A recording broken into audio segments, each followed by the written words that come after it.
All right, everybody. So today I want to try talking about something a little bit different. As many of you may or may not know, I've been in residential construction a long time. I've done all types of construction. I've done civil. I've done commercial. I've pretty much done the entire gambit. But my start was in residential. And one of the things that I've noticed that with a lot of people getting into the business is their hesitation to use an interior designer. A lot of people feel that all an interior designer does is pick out some finishes and pick out some fixtures. As someone that has built places on my own and also dealt with an interior designer, I really want you guys to get an understanding of how much value using an interior designer can give you to your project. Yes, it is definitely an additional cost, but what you will really find is that when your project is complete, the cohesiveness of the project, from the colors to the finishes to the fixtures, it all will flow a lot better, and it'll actually make the entire home feel a little bit warmer, a little bit more comfortable. So often I've been in places where I can instantly tell when I walk through the door that they haven't used a qualified designer. Okay, now I want to separate the two. Some people call an architect a designer. An architect generally deals with the plans, the structure. An interior designer deals with basically the finishes. Okay, but they will also help you in the architectural design as to making your unit or the place you're building flow a little bit better. They also, depending on the level of input you want from them, they can also even help you with furniture choices. Now, a lot of us are in this business to be investors. So, why, as an investor, if I'm going to be building a place, why do I even want to bother with an interior designer? Right? I'm just going to put up the typical stuff, call it a day, and it's going to sell. Yes, it may. Yes, it may not. What you'll find is that if you work with an interior designer, they'll be able to balance the look based on the area you're working and the current trends, and also make sure that there's nothing that's going to turn people off. So let's kind of get into the process here and how this works. So the first thing you're going to do is essentially you're going to meet with a designer and you're going to want to discuss your needs. Okay, you want to clarify your vision. Okay, um, if it's something you're building for yourself, this is a completely different conversation than something you're building to sell, right? So you need to have a very open and honest conversation with the designer, because if you spec it as if you're going to be living in it, you're probably going to end up burning more of their time. It's going to end up costing more. Where if you kind of give them the reins and allow them to build you a property that's not only going to look nice, be on trend, they can actually make the decisions a lot faster because you're going to trust them. And it's important to find the right designer to work with. I've been lucky in my life that I've actually had a couple of designers that I've worked with that I continue to use because they've been excellent. And they're at different price points, because the type of designer you're going to have, let's say you're building something at $400 a square foot as opposed to something at $200 a square foot, you may not have the same needs. So when we're talking about this first phase and you're going through, you're going to talk about, what are the needs of the property? What kind of look are you going for? Are you looking to be right on the ultimate tip of trends? Like, you want to be cutting edge? Do you want to appeal to the wider masses? Or there may be specific trends in the area that you're living. Okay, as someone that's doing developments, you have to look at who are the people buying in that area. Okay, we talk about this when we talk about flipping properties. You got to make sure there's buyers. That's the first part. But who are the buyers? Because let's say you have an area where there's more families, there may be things that they want in that home that are more family oriented. Where maybe if you're down more towards a downtown core or maybe a urban living area, they may want different features. Okay, these are all things that you want to talk to the designer and have a conversation with them. The next thing you're going to do is you're going to basically come up some design, some schematic design. So in this phase, you're going to kind of start defining the direction of the design, the concept. Okay, this will be initial plans. Now your architect's going to also be working on plans, and the ideal situation is to have your architect and your designer involved in the planning of the home. Now, as someone that's built over 80 homes, I have a lot of input myself, but I always defer to the experts and hear their input because trends change, and sometimes when you build a lot, you can kind of get stuck in a rut and building the same thing over and over again, and you don't know what people want or what the newer trends are. For a long time there, everybody wanted really large open spaces. There's actually been a change right now where people don't want as much open concept. They actually want the kitchen a little bit segregated. They want the living areas segregated, whether it's for noise or design. One of the issues I know with open concept people have is there's no room for artwork. There's no room to put up your family pictures. So there's been a little bit of a shift. So during this design process, after you've kind of discussed the initial vision, you're going to start basically creating a rough layout. Now, I'm not going to take you through the whole process, but I'm going to take you through kind of the concept stage. So this is the part where what we call essentially design development. So this is where you're going to start developing floor plans. You're going to start getting kind of specific with your material choices, fixture recommendations. You're going to look at reflected ceiling lighting plans. So where does your lighting? How many pot lights? Are you going to have chandeliers? What kind of lighting sconces throughout the house? You're going to look into framing details. Maybe, you're going to have some nooks or some specialized details in the framing, or areas like alcoves, or areas where you're going to have paintings, or, certain things that you need for the furniture. Also, not just the reflected ceiling layouts for lighting, you're also going to do your actual lighting layouts. Okay, so in the bedrooms, are you doing pot lights, single fixtures? In the bathrooms, what are you doing? You're going to talk about that. And then the biggest one really is, and this is something that a lot of people may not realize designers do, is they help you with your kitchen and your bath cabinetry layouts. Now, you can always go to the cabinet manufacturer and they will obviously create a layout for you. If your cabinet manufacturer is not giving you a drawing of what they're going to be building that you can review, please go to a different cabinet manufacturer. You should get some concept drawing first before you sign off on what my cabinet's going to look like. Okay, you don't just trust them to come in, because obviously they're going to do their best to come in and do it as economically as possible. So let's kind of look at a little bit of a design development to kind of give you ideas of what I'm talking about here. I don't want to go too deep into it. If this is something you guys like, let me know in the comments and I can do a deeper dive into the full process of working with the designer. Or if you guys really want, I can actually bring a designer on and have her, kind of lead us through things. The two designers I work with are women, and they're excellent. So let's kind of go through a bit of a design study. So some of you guys may think this is a little bit, I don't know, high level, or you may not understand the reasoning behind this. Now, when you're working with a designer, there's different situations, okay? Are you building the home for yourself? In that case, you probably will appreciate some of the stuff that's going on, some of the stuff where we delve into sort of mission statements for the designer. Are you building a spec home? The mission statements probably don't matter as much, but it does give you an idea of the headspace of what the designer's thinking for your property, and maybe it's something you don't want or do want. It's a good way to realize, where their headspace is at. Now, if you're building a custom home and you're working with a client, this is something you definitely want them to go through. You have to make sure there's synergy between the designer and the client, because in the end, what this designer chooses is really going to determine how happy the client is with the home.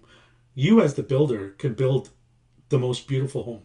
You can make everything perfect. You can make the walls, everything. You can do the best of the craftsmanship. But if they don't appreciate the finishes, you failed, right? If you're bringing in a designer, right? If the homeowner is choosing their own stuff, I've had issues with that too, because the homeowners don't understand what the finished product's going to look like. Some homeowners, yeah, they're great.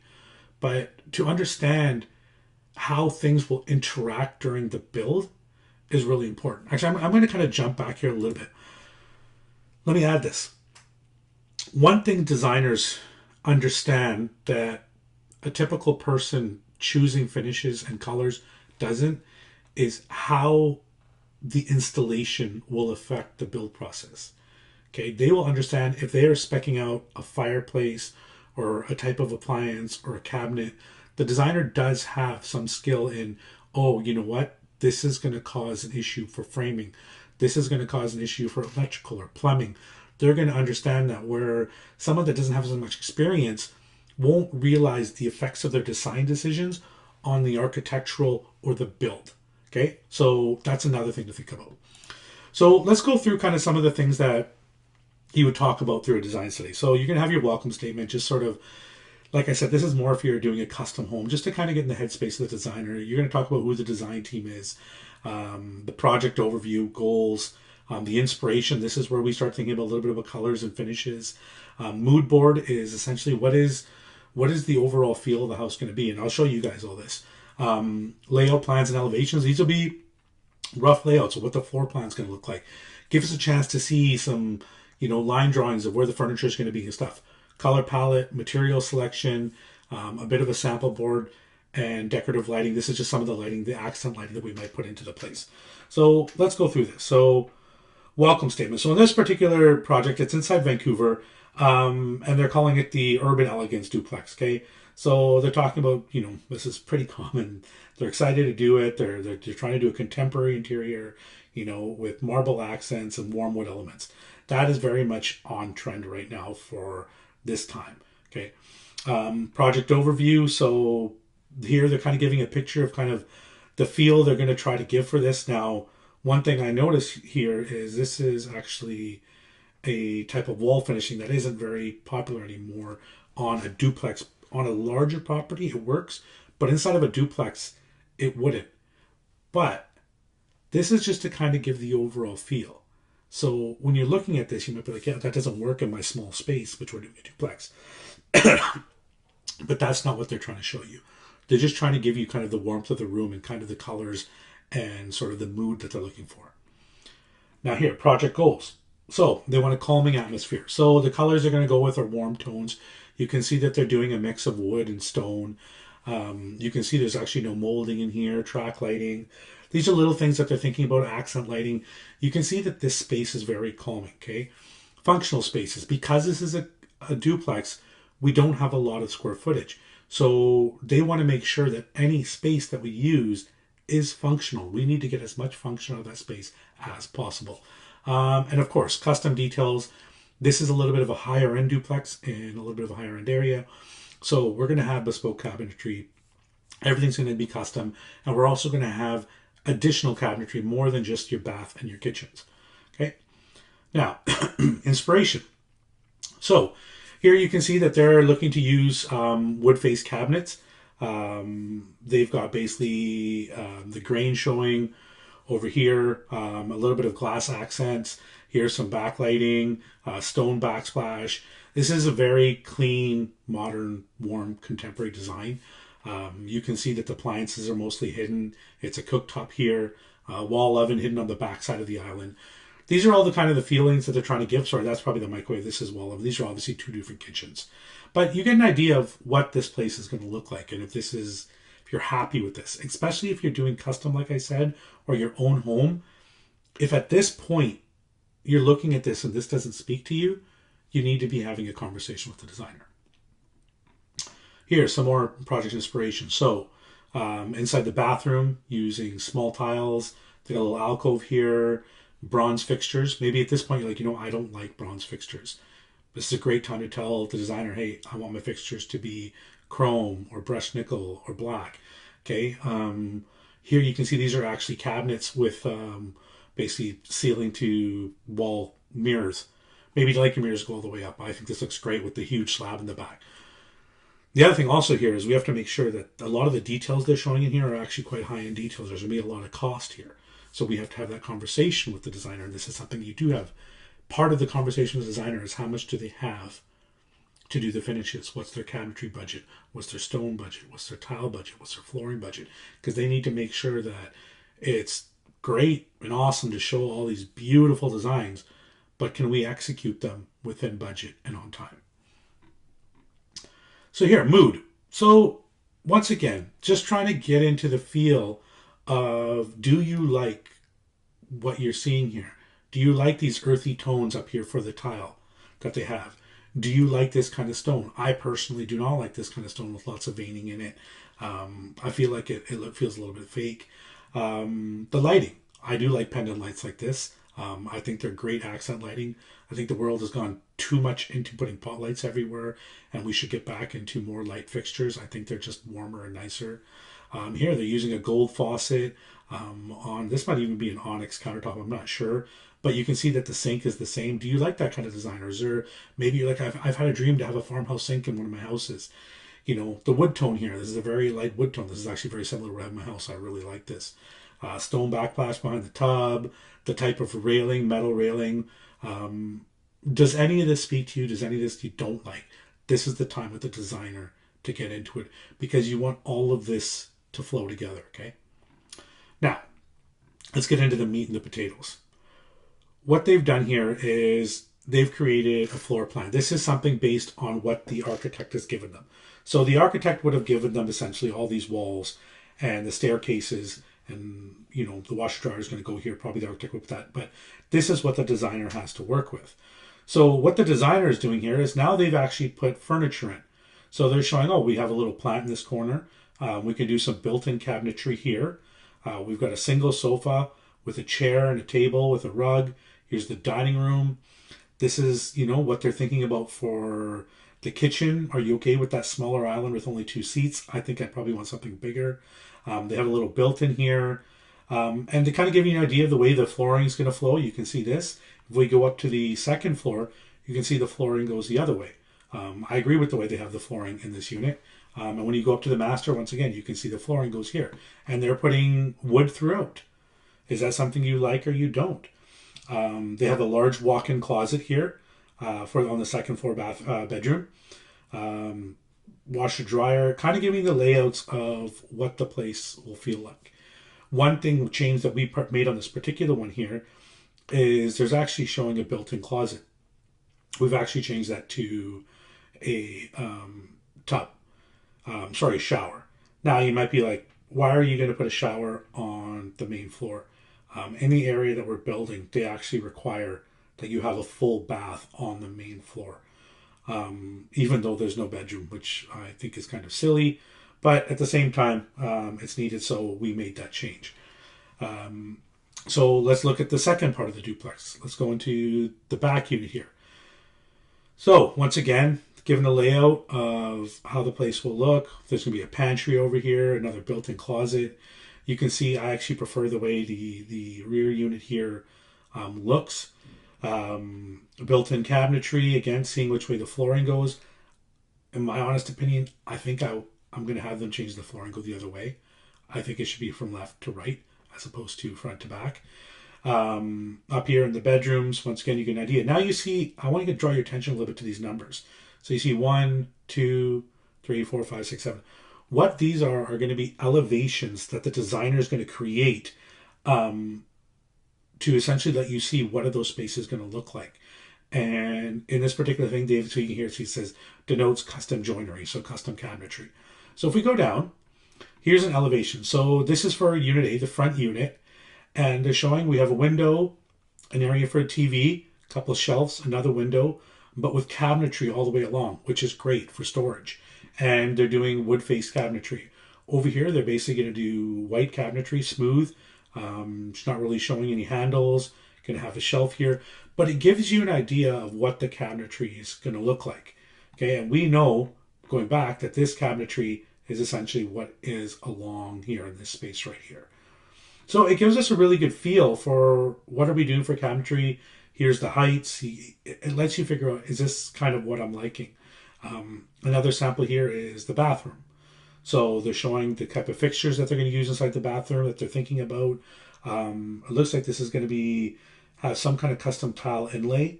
I'm assuming that what these measurements are for, because I don't believe they're going to be doing a 12-inch tile, 22. Seeing that we're doing a floating cabinet, that they want stone all the way behind. And they kind of are doing this offset mirror cabinetry.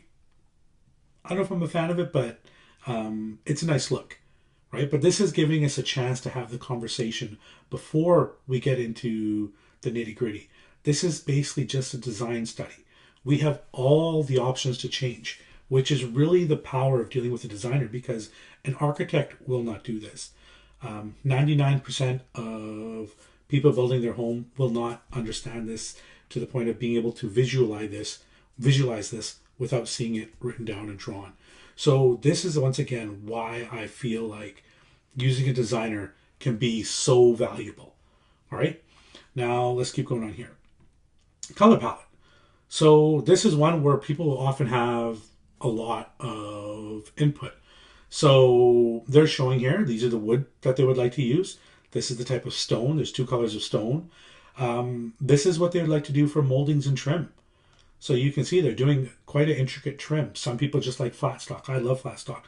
But the trend right now is actually getting away from your typical flat stock contemporary into more traditional transitional looks.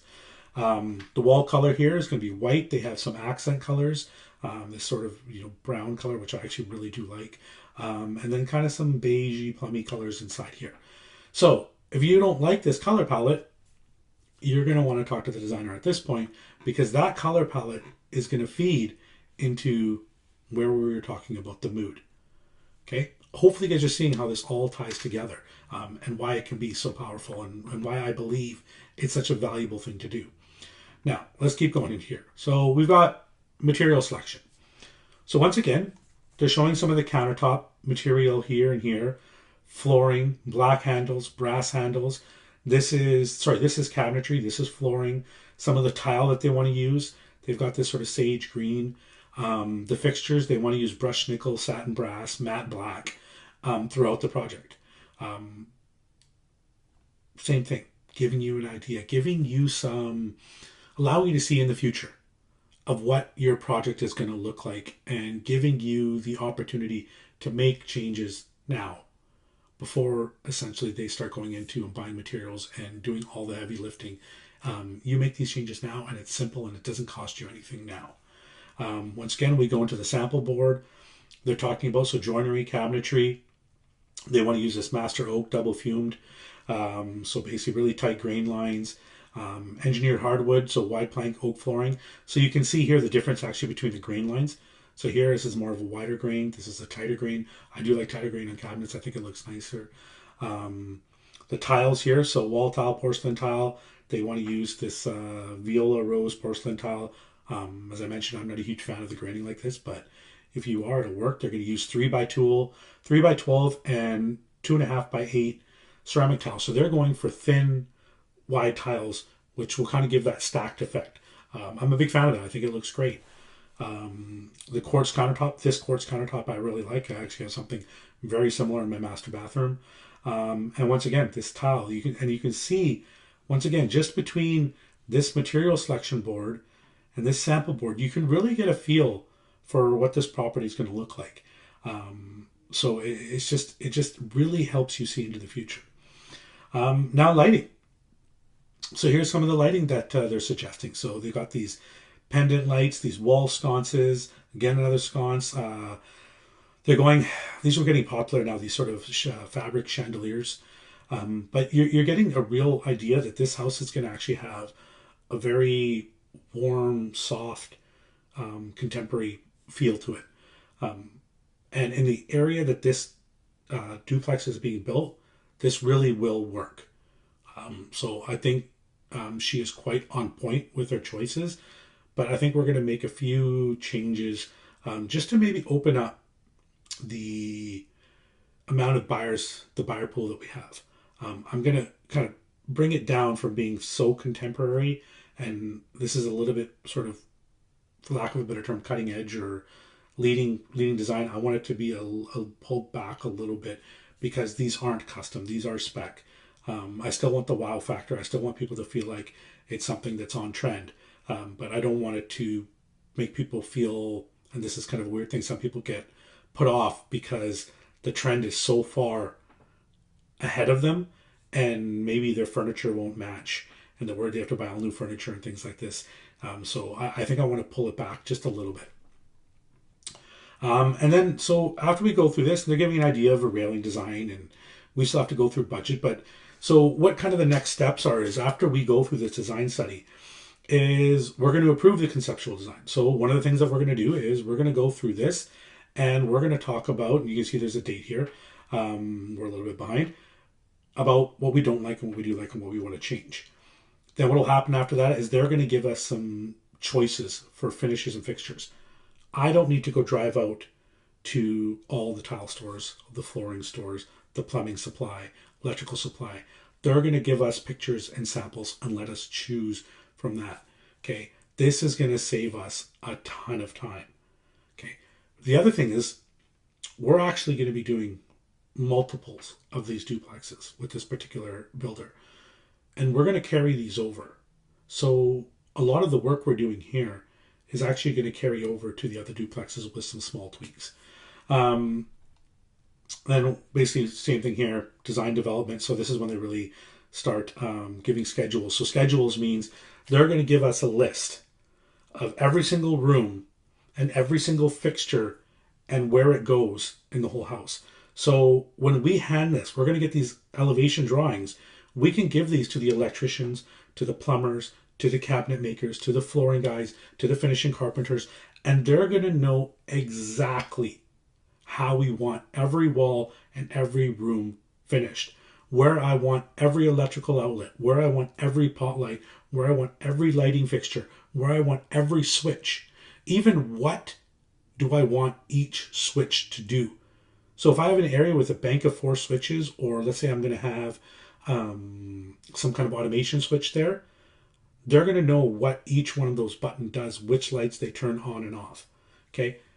This is a huge benefit because a lot of stuff gets messed up. And when your trades come in, they're happy because there's no question about where stuff goes.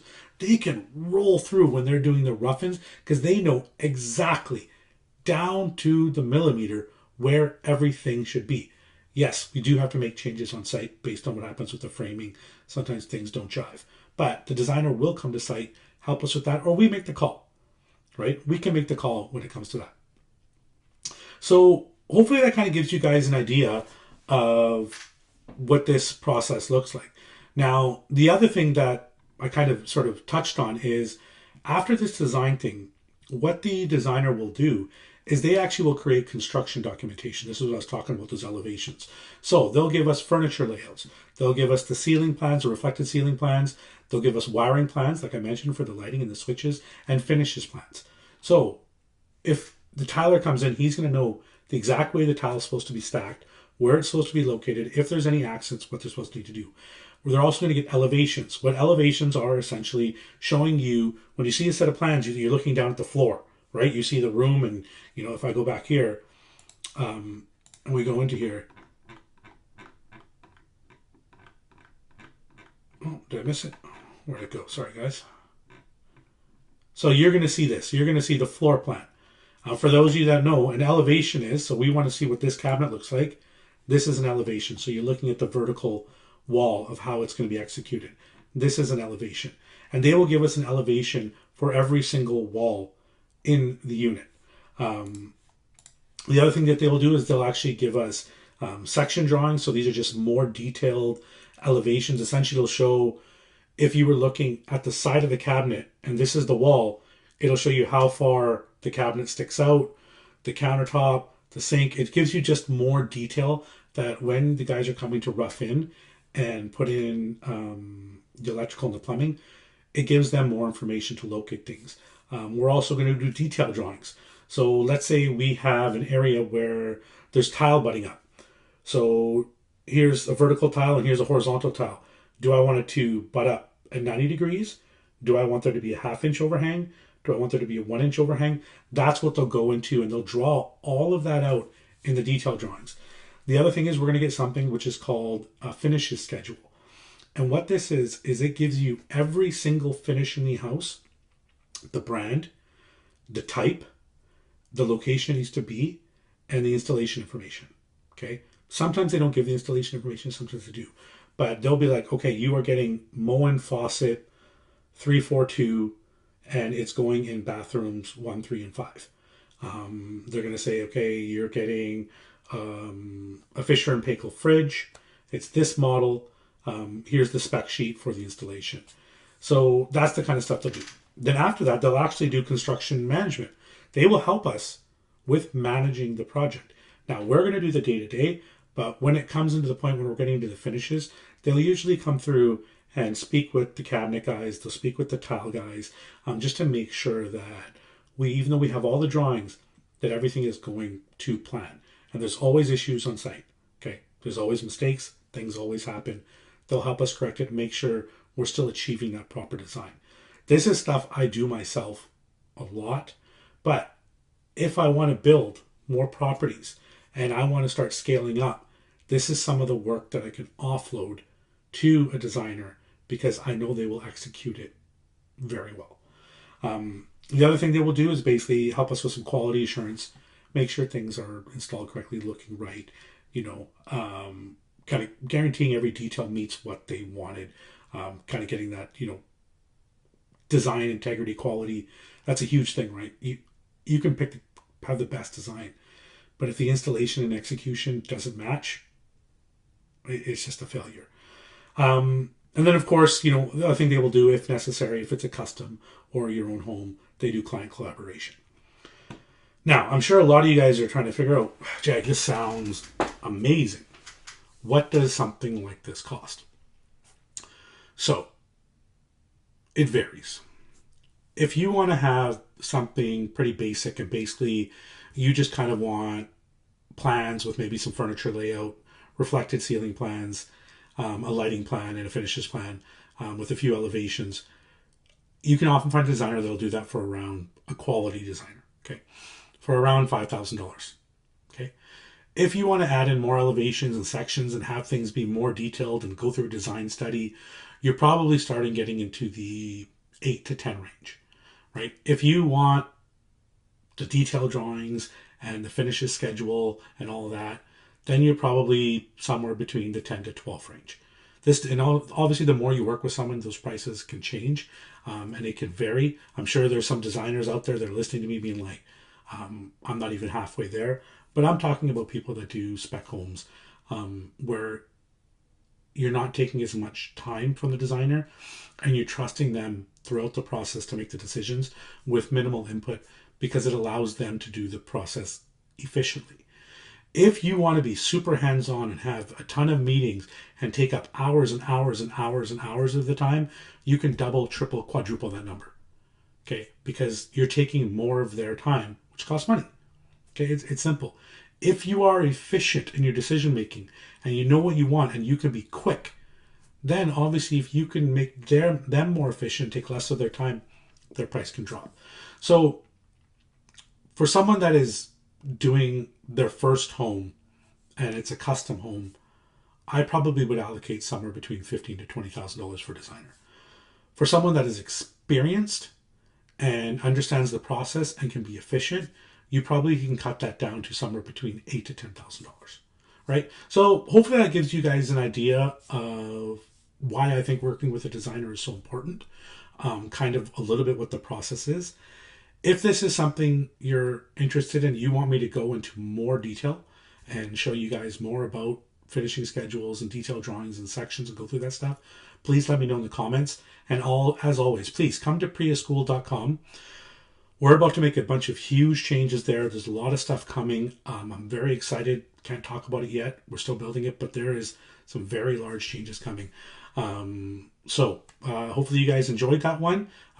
Doing something a little bit different, kind of opening your eyes into kind of the custom and world of building homes and duplexes. And this also, you can do this in condos. And when it comes to design, you can do as much or as little as you like. But really, if you're out there building properties, start thinking about possibly, do I need to involve an interior designer into my builds? Because I won't do a build without one anymore.